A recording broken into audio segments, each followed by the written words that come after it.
সবসময় মাছ মাংস আর এটা সেটা তো খাওয়া হয়, তাই আজকে সকালে টিফিনের জন্য কিছু সিদ্ধ ভাত করলাম।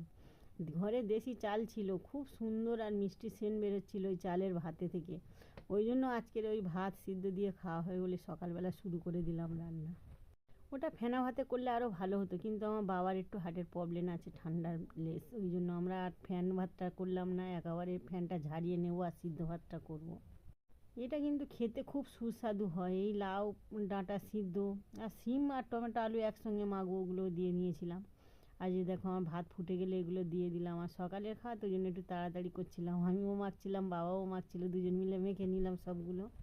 ভাজা ঝাল তেল নুন দিয়ে ঠাসলে এমনিতেই খুব সুন্দর খেতে লাগে। আর এই যে দেখো আমি মেখে নিচ্ছি এগুলো, আর মাখা শেষে খুব সুন্দর সেন্টও বের হচ্ছিলো। এবারে আমরা খাওয়া দাওয়া শুরু করবো, বাবাও মাখছিল আমিও মাখছিলাম, দুজন মিলে মাখলাম, একটু লেট হয়ে যাচ্ছিলো বলে। এই দেখো এবার আমরা খাওয়া শুরু করে দিলাম।